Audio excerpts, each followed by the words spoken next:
Director Eva Hussein, and our guest for this week is Margherita Coppolino, who is an inclusion and intersectionality consultant. Today, we'll be talking about the easy ways you can use inclusive language effectively. If you're interested in learning more about different cultures and languages, don't forget to visit and subscribe to Polomon's YouTube channel, where we upload videos weekly. Over to you, Ava. Thank you so much, Hasara. Margarita, good morning to you. I know that you've been up quite late, kind of presenting at a conference. What was the conference about? Yeah, look, the conference is the Human Rights Conference, the 46th session. It's held in Geneva. It's, the UN have different treaties. So this is a month-long conference where they talk about human rights issues across the world. So, so I had a bit of an input into doing a 90-second comment on what they need to do around LGBTIQ people with disabilities. Very exciting. And Margarita, language is such an important, inclusive language is such an important thing. What I was going to ask you first, though, is a little bit about your background, because we met, I want to say 18 months ago, maybe in a cafe at Fed Square, and we had a really long chat, and I was amazed at the work that you do behind the scenes, but I was also very interested in your career. So I know that you do photography, but you're also a very passionate advocate about queer issues and disability issues and intersectionality. So I've got a number of questions, but the first one is, tell us about who you are, Margherita. What do you do? Where do you come from? What are you about? Yeah, look, I think a really good place to start is the fact that I'm a daughter of an Italian migrant who migrated in the 50s, as part of the Italian migration that came to Australia during that particular era.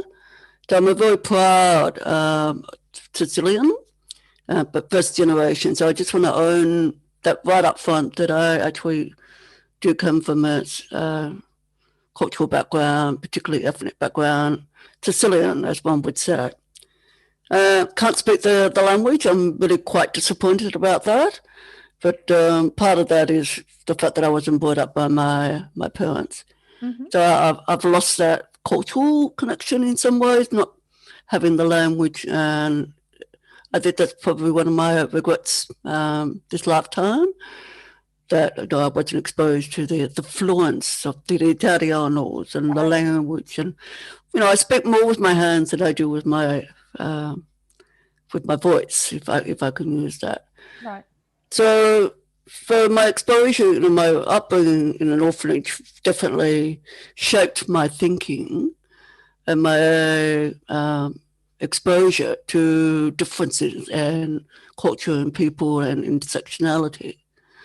And, I think when I talk about my employment background, I really, back in the 70s, when I first started employment, people with disabilities, the only way they could get jobs in was through the rehabilitation scheme at the time. So it kind of went in the side way. It just didn't learn to compete, in the mainstream recruitment. And I think that was, a bit of a disadvantage in the beginning, because you always felt like you were an add-on. You weren't really part of the main. But as time moved on, I got schooled up to be an employment officer with the Commonwealth Employment Services, employment counselling, and, due to government restrictions at the time, the project that I trained up to, the project was pulled. And then what happened was I became unemployed and then started my own business as an inclusion consultant, and the rest is history. And so, what does an inclusion consultant do? So you'd go, I imagine, into an organization and say, with a clipboard, and say, okay, these are the things you're doing right, these are the things you need to fix. Is that what happens? Yeah, look, it's part of that. I think in the old days, if I can use that terminology, it used to be known as diversity officers, pretty much starting to look at, diversity issues in organizations. And what I did was move just away from doing diversity because, that was always about, EO, equal opportunity programs. And I was really quite fascinated with what was happening in the States, some 15 odd years ago, the languaging around inclusion. And inclusion for a very long time prior to that was always a word that was indicated to people with intellectual disabilities to ensure there were ways that can be included or inclusive education. And then it changed to being, well, inclusion in the workplace for much more broader, diverse groups. And what I found is that inclusion replaces diversity. Inclusion's about the individual, where diversity is really about the groups, the diverse groups, gender, disability, sexuality, whereas inclusion's about the individual.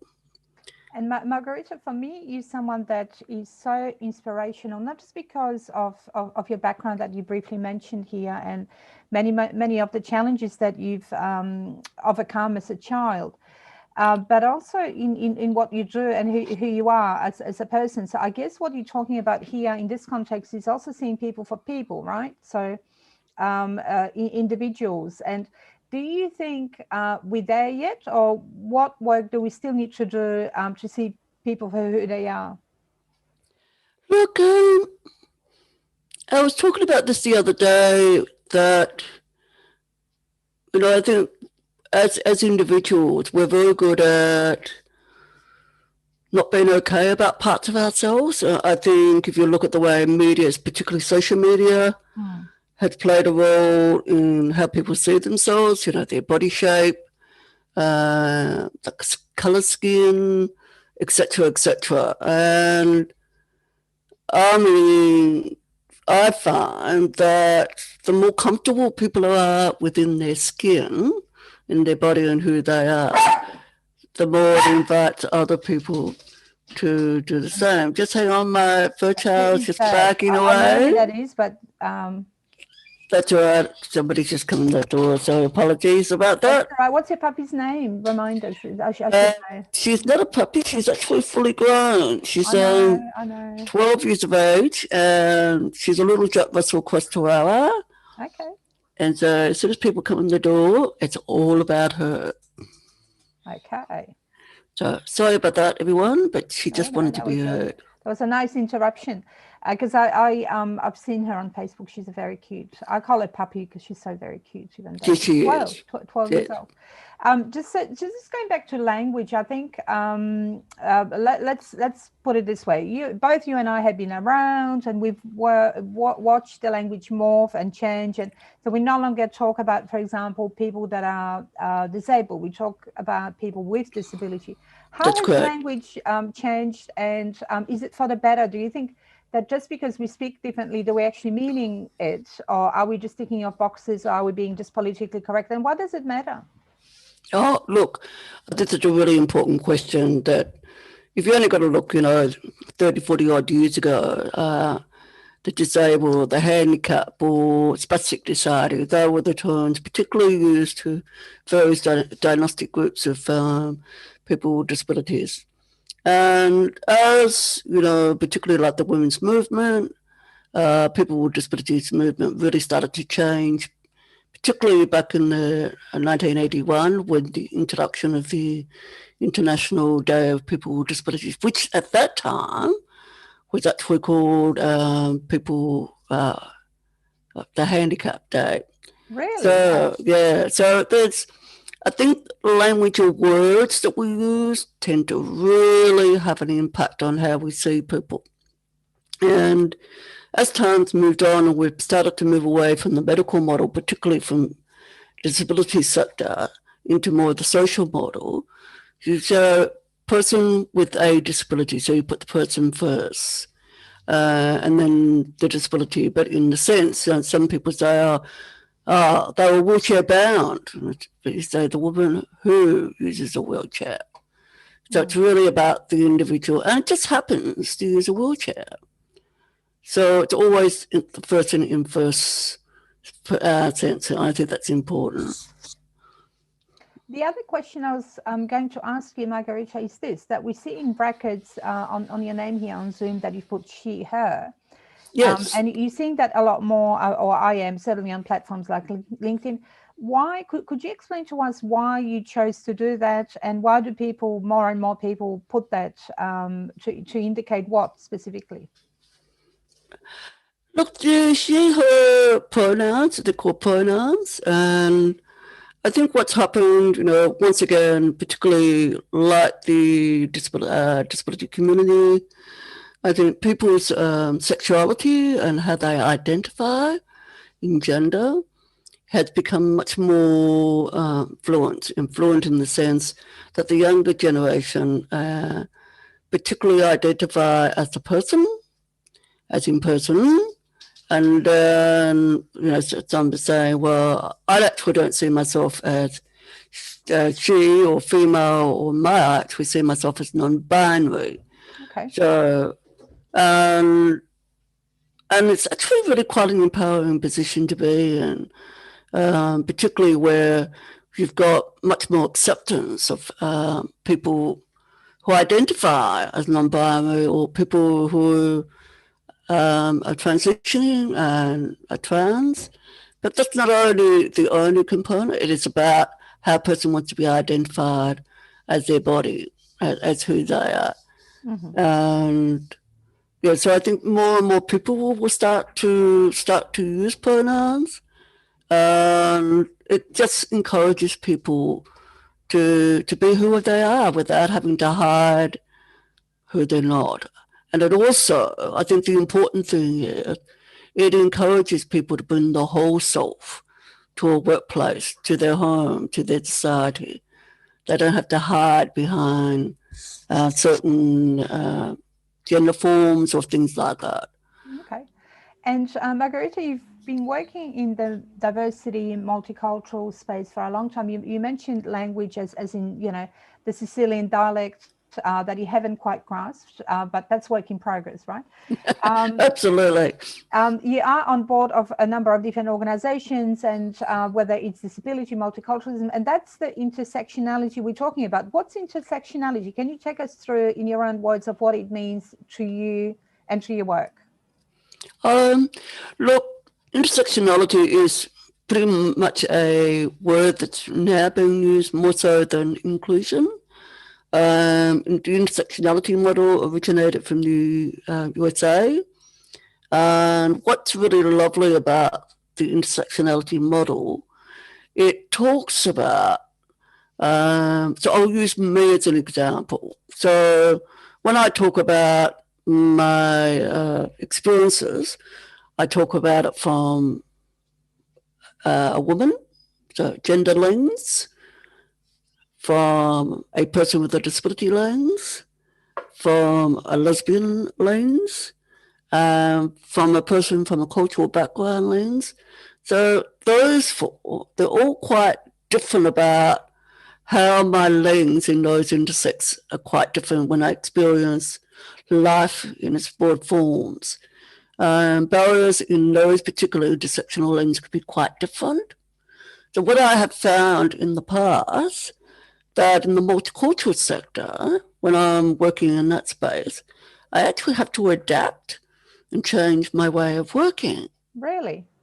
So I'll give you an example. In some multicultural spaces where I find that the understanding of disability, and particularly in the work that I do around disability, there's that kind of tension. What does disability mean in some of the ethnic communities? So I think that's constantly being unpacked in the acceptance of disability. So for a perfectly really good example is my own upbringing. Is my mother would have found out that I have a disability of being short-statured. With her falling pregnant out of wedlock, she would have seen my dwarfism as a curse because she fell pregnant out of wedlock. Whereas, and if I had been brought up with her as a single parent back in the 60s and 50s, it would have been quite difficult for her. I wouldn't have been out in the community. I would have been hidden at home because of my disability. Does that kind of explain? Absolutely. And I think this is some of the challenges that you would have had to have worked through. And can I ask you just very briefly about your mum, because I think you did reconnect with her later in life, is that right? Yeah, I did. And I did have a phone call with her somewhere, would have been back in the 90s somewhere. And I remember I phoned her. It took me a long time to get the codes to do that. Yeah. I said to her, hello, it's such there. And the first thing she said, what do you want? So she knew one day that you're going to knock on her door. Yeah. And I think that's a reality for most women who were either forced to give their child away or by choice gave their child away. So, I remember the first thing I said to her, no, please don't hang up. It's fine. I'm not about to create any waves. I'm not that kind of person. Just said to her, look, I understand the circumstances. It would have been very difficult. I forgive you if that helps. And I really love being a Coppolino. I'm really proud to be your daughter. Right. And I think through your experiences and through that life journey, you've become a really strong advocate for some things that you can only get through the lived experience, I guess. And that's one of them. So whether it's, adoption, disability, or being different, I guess that gives us the power. We've changed how we frame those things. So, what you were talking about, your mum, that must have been pretty disempowering. And if you carry that guilt, you can't progress. So I think it's so very generous of you to say, I forgive you if that helps. But tell us more about your work that you are doing as an advocate in this space. So I know that you've done photography exhibition. You have, like, if people want to know about Busy, that's Margherita. Let me tell you, because she's everywhere. What are your passions? How do you channel, perhaps some of the challenges that you've had in your life into helping people? I got asked that the other day, and I think all the experiences I've had have become catalysts for me to understand. One of my fabulous mentors always said to me, if you want things to change, you've got to model it, and that's always stuck in my head. So I had a choice of being either very angry and not doing anything with my life, or making experiences that have happened to me into something that can be channeled or be used in a way to empower people. And, I love working with people, and I love working on social justice issues that, give power to the people to really empower them to make change for themselves. It can't be done. If you're going to tell people how to do it, people won't do it. If you walk alongside of people and give them the tools, then they will do it.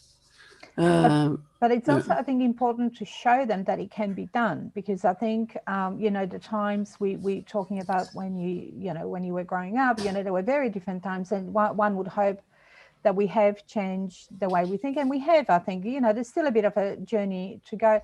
But, once upon a time, you couldn't be, queer and from multicultural, in terms of mainstream even. Like if you went to a mainstream organization that helped, let's say, I don't know, gay people, they'd be like, no, we don't.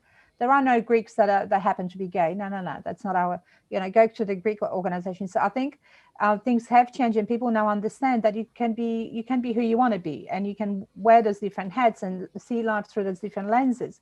But how do you reconcile it? Because you did mention that when you're amongst ethnics, your language needs to change a little, your approach to things needs to change a little, because it's about education, right?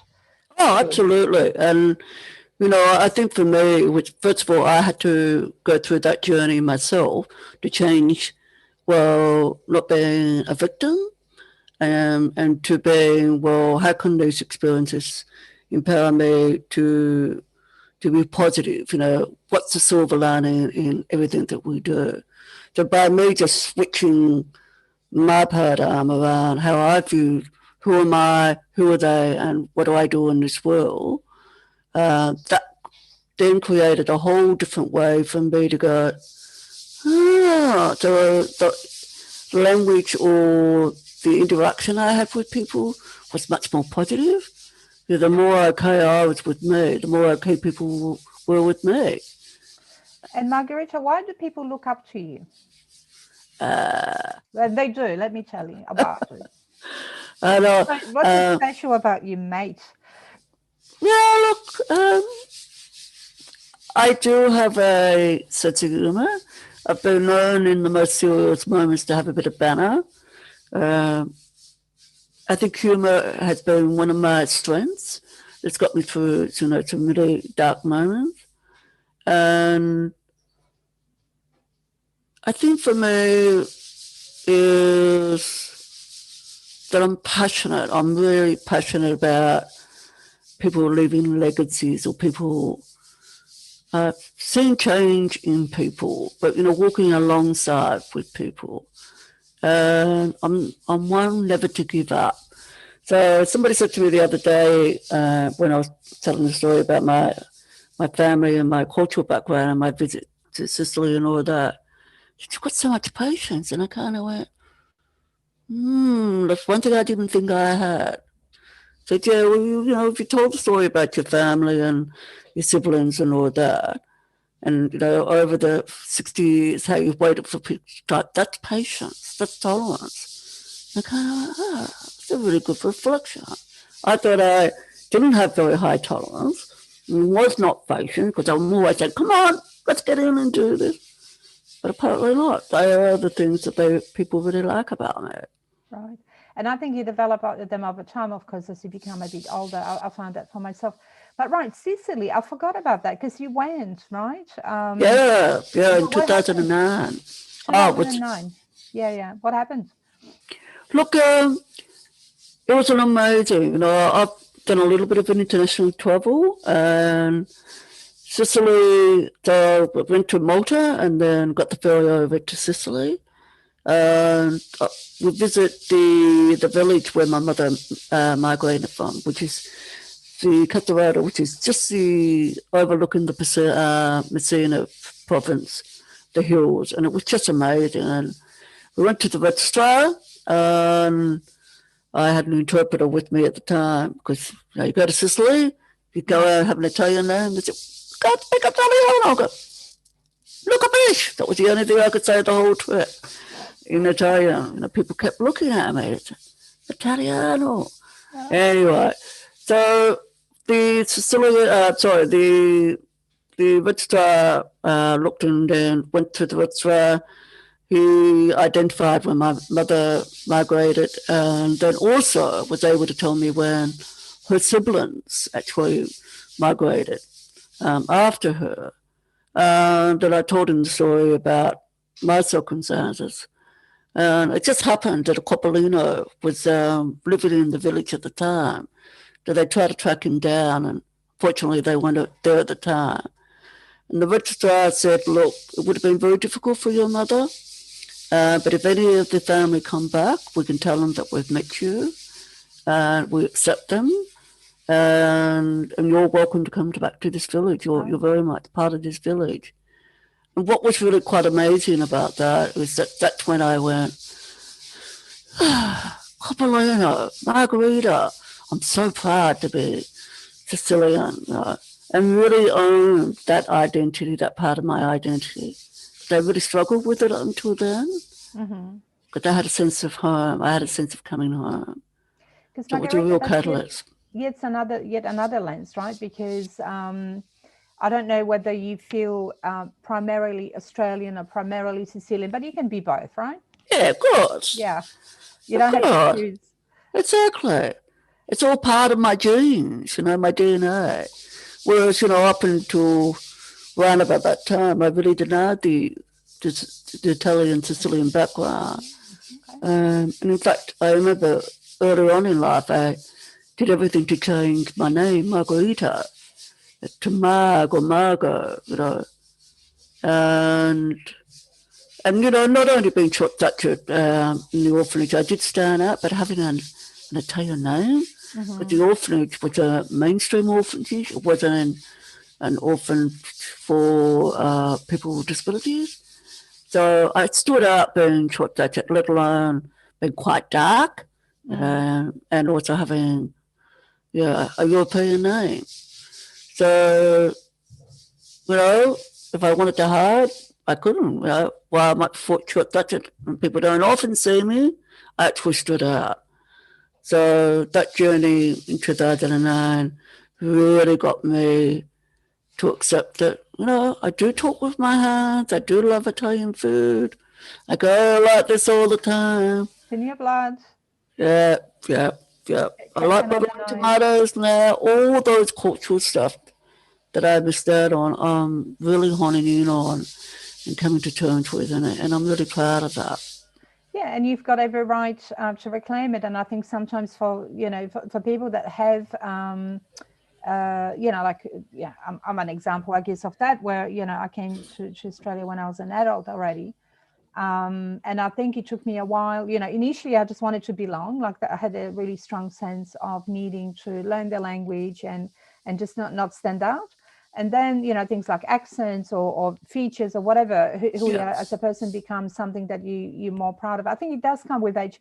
Sorry, what questions do we have, Margherita? It's been the most fascinating chat. Thank you, Margherita. But we do have a few questions and only a few minutes to do them in. Yes, I have a question here, which is more in relation to your work as a consultant, I think. So the question is, what are some practical tips organizations can use to improve their communications so that it's more intersectionality and inclusion friendly? I don't know if you heard that one. So we're asking about, so we're asking about tips that you could give to organizations to embrace intersectionality. Well, firstly, to understand, and what, practical things that organizations can do towards that. Yeah, look, this is a really interesting question, and it's been talked about quite a lot, particularly recently. I think what organisations have to do now is when people come in to the entry of an organisation, is look at the type of questioning you're asking and the data and the notice that you're collecting of that individual. So, for an example, I go into a multicultural organisation. The first thing they want to know, and mostly the first thing they want to know is what's your cultural background?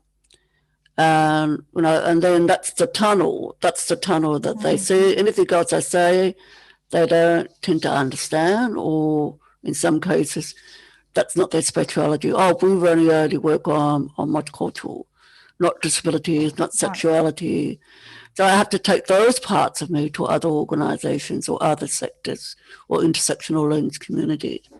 And I just really would like to go into one organisation and be worked with as a whole person, my whole intersectional lens. And that's the challenge, because we do build those silos, or we give people labels, we do all kinds of things, and sometimes unconsciously we don't think about what it might do to our person. But a lot of the time, I think what people do in that situation is they take their toys and go home into their own playground, and they never reach out again. So how would you encourage people to persevere and keep at it? Because not everybody's Margherita, but what sort of tips would you just give to people to keep at it and keep firstly being who they are, but also speaking up and not demanding, but working through those issues that you've mentioned?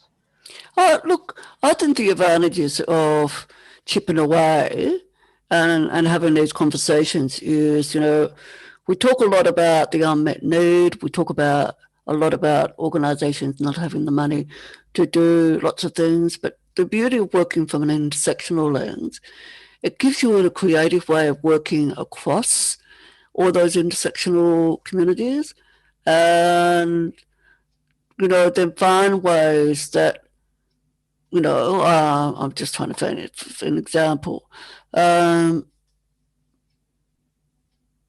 So it gets people to recognise that whilst my disability lens may have barriers, those barriers might be able to overcome because of attitude, But then in my gender lens, that's never been a problem, but, then it could be discrimination because I'm a female. Mm-hmm. So having those conversations where those intersectional lens, I think we'll start to knock down some of those issues, and we'll get intersectional communities to come together and work together. I think we'll have a much more inclusive community if we start having those conversations around the table. And Margherita, we have just had one. So thank you for sharing all that you are and all that you've done. And I'm the biggest fan of yours. So thank you. We have had lots of other questions, but we've run out of time, so I'm sorry. But I found it really, really interesting in the way that he explained things, and that patience and the calm mind, and the very interesting story that you tell really resonates with me, and I'm sure that all the other people that have watched. So I just wanted to thank you for getting up early for us, because you've had to be up at 1:30 in the morning to do things at a conference. So really, really appreciate it. I'm going to hand over just for the last few words, but thank you so much. Very nice. Thank you. Thank you, and have a lovely day.